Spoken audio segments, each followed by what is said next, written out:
I just had cereal. Captain Crunch, #1 overall pick. I gotta give Tommy Cutlets some love. Talking Tommy Cutlets. He's Italian. The hockey stick, Easton Stick. He's all alone.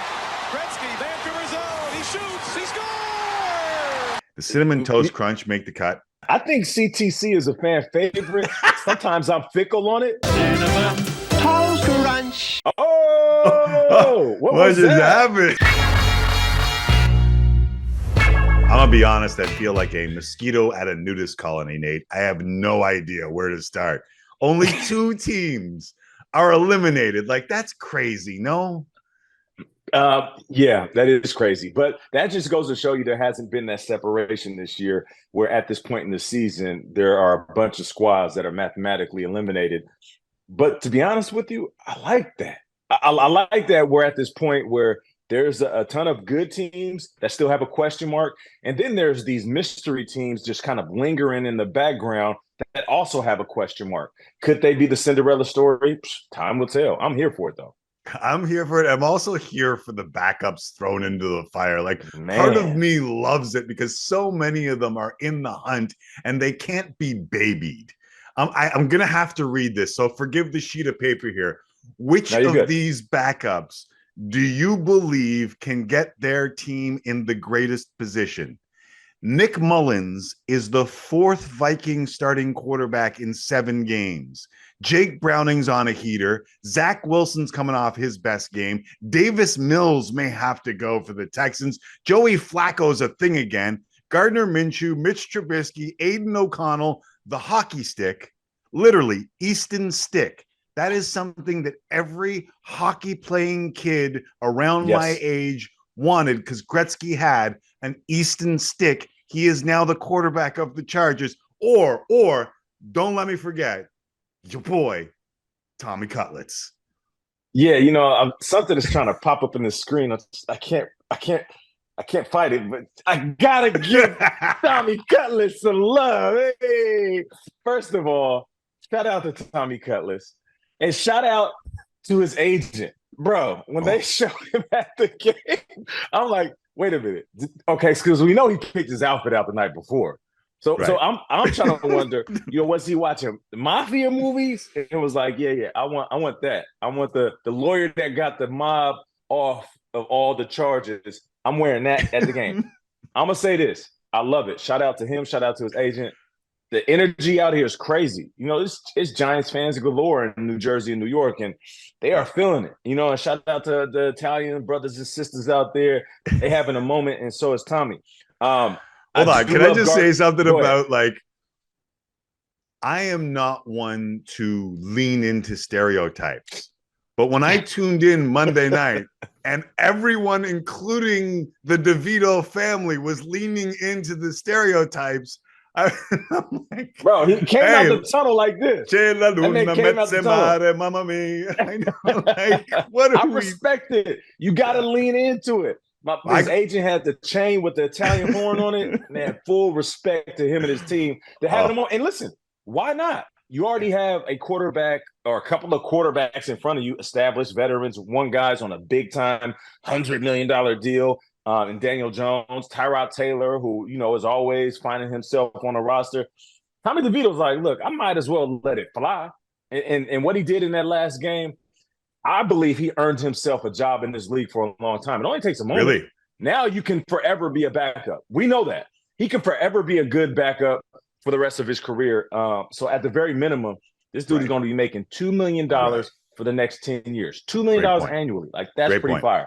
Yeah. Gardner Minshew scares me because the Minshew mania is real because he plays with this almost reckless abandonment. Like he has these moments in the game where it's a little risky, but it's risky enough where you want him to do it. Like, he's going to throw the ball deep. He's going to throw it into coverage. He'll scramble. He'll fight for tough yards. He has this leadership quality where a good team that's not mathematically eliminated has enough belief in their quarterback to know that they can do it. And speaking of that, the next guy is Flacco. You know, for a moment, I got caught up in Flacco's age and the circumstances. Yeah. But he's playing good. And there's something to be said about, we just talked about Tommy DeVito, young quarterback. He doesn't know what he doesn't know. He's just going out there, maturing right in front of our eyes, dropping his you-know-what, and playing ball. Right. But then you have Joe Flacco, who knows it, who's been through it. He knows how to steady the ship. The chaos in the midst of a season where your superstars are getting injured and people are giving up on your team and rookies might be sitting there ready to get on the TripAdvisor and book a trip. He's like, no. Lock in. I've been there. I've done that. I know what it's like to be overlooked and underappreciated. Yeah. And here we are. So out of all those quarterbacks, it might be the old head that scares me the most. That's interesting. Bears, Browns. It's amazing that both those teams are playing for something in that game. I got a few stats for you if you want to stop me at any time. Just reading these out to help inform the folks.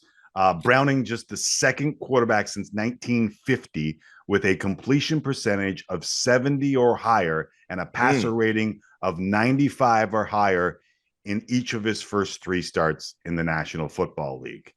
DeVito, 3 straight games with a passer rating of 100 or higher, no interceptions in each. If he does it again, he'd be the first undrafted rookie in the draft era to record a passer rating of 100 or higher in 4 straight games. Like, there's a lot going on here, and they're all playing for something in big games this weekend, almost all of them. You know what's wild about that? As I was listening to you read off those stats, because those numbers are incredibly impressive, not just because they're playing for something in the season.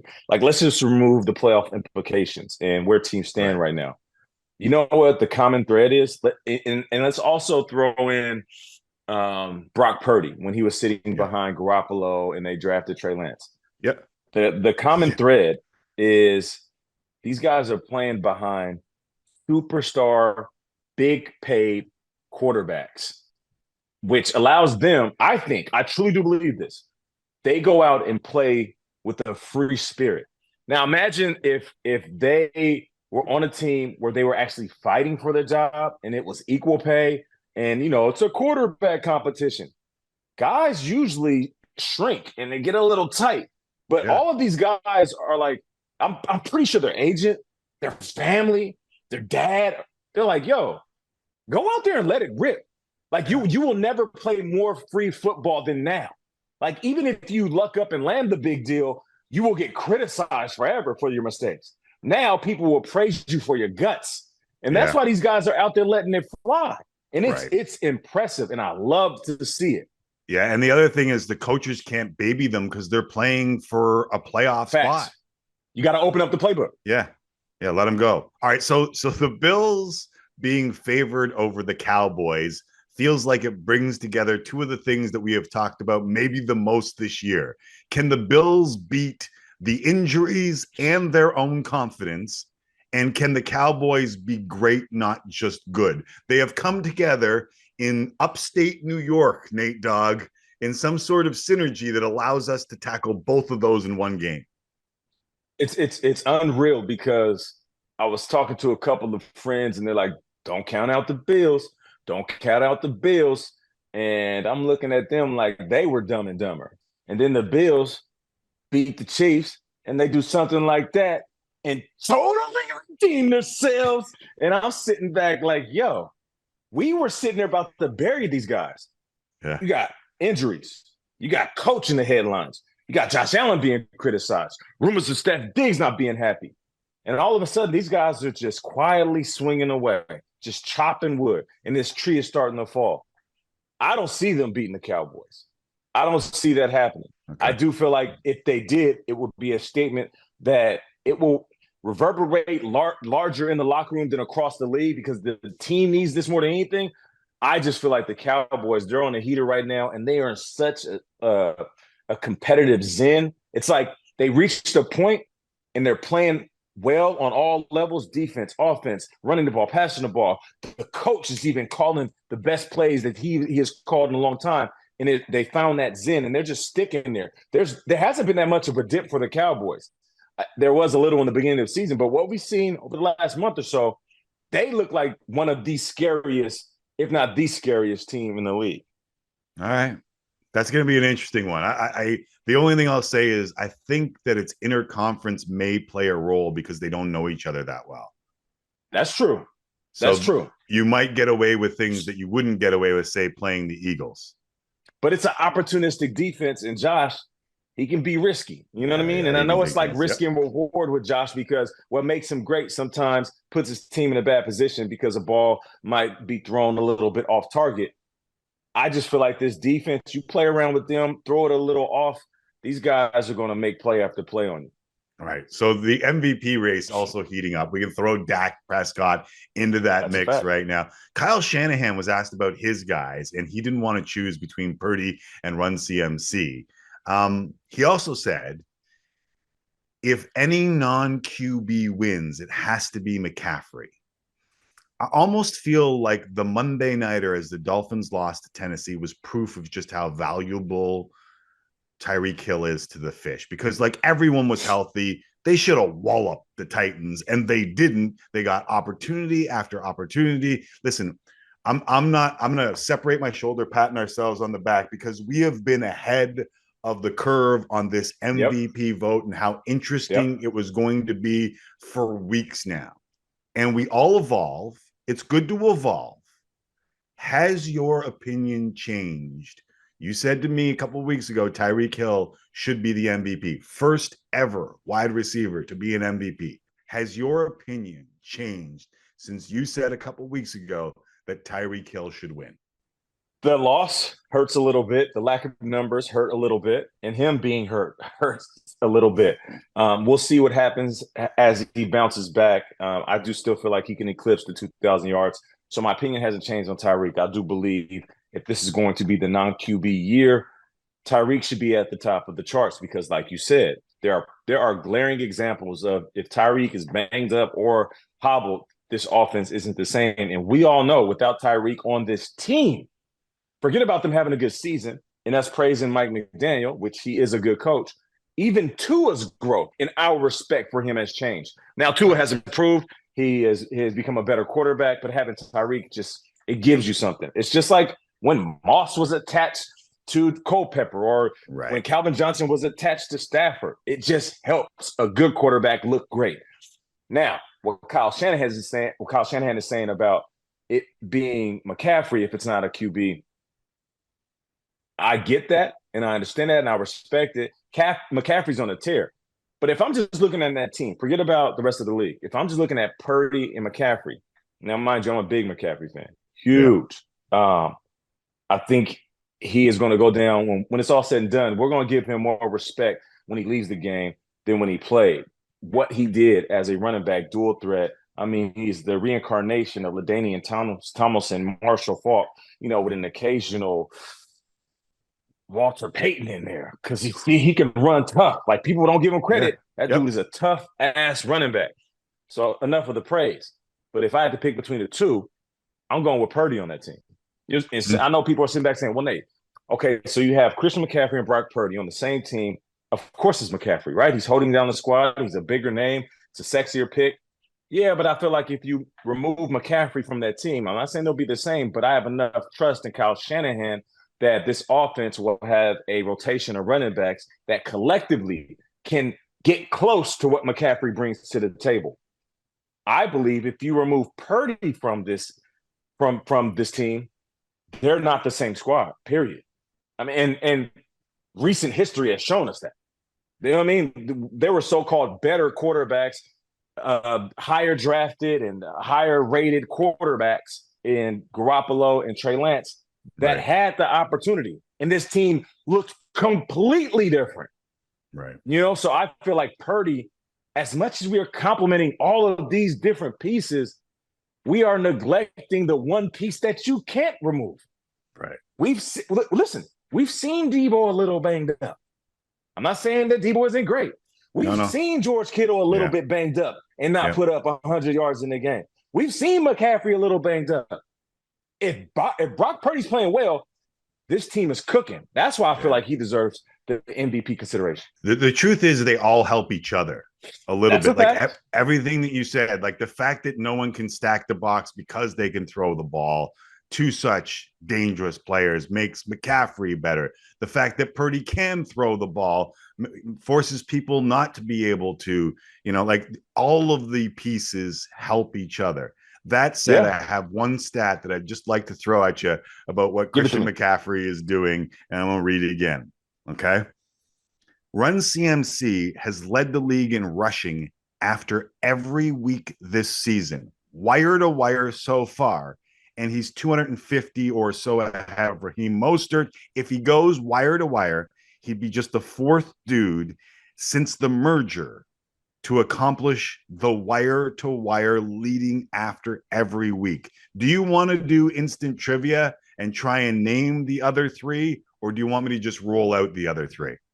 No. Okay, wire to wire after every week. Every week. That means at the end of the week, they see who the leading running back is, and it's this guy. Same Christian McCaffrey so far. All right. Okay, let me get a hint. Is it 80s and 90s guys?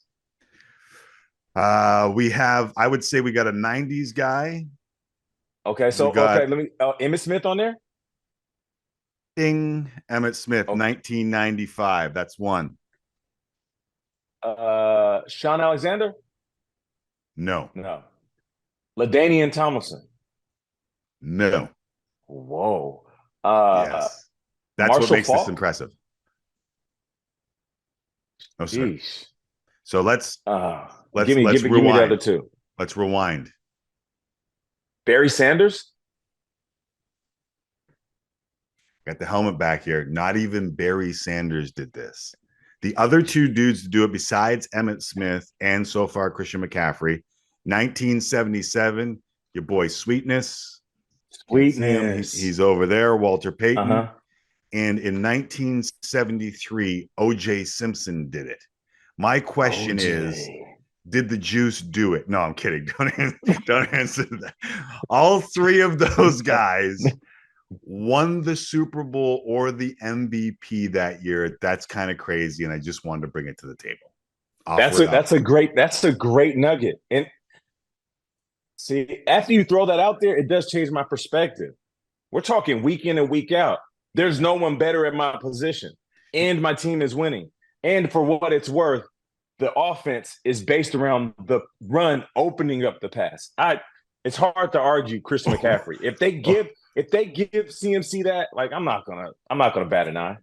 Listen, I love one thing about this thing that we do that I hope that I've accomplished over my 20 years in this business is I hate dudes that marry to an opinion and then will argue it for the rest of their life because they know that people think of them as the dude that said this. We all evolve. The stubbornness, right? Yes. You got to stay fluid. You got to call an audible every now and then. I'm still worried about the Kyle Shanahan injury bug thing popping up with this Niners team. But until then, the Niners are the best team in football. They have proven it time and again. You, Nate, are the best analyst in football. You've proven it time and again. Love this, my dude. I appreciate you, man. Let's do it again next week. We're out like acid wash jeans. Ooh, but I'm going to bring them back, though. What just happened? I don't know. Yo, who did that, man? We got confetti at the end of this ish. Hey, yo, this new Zoom is kind of wild, man.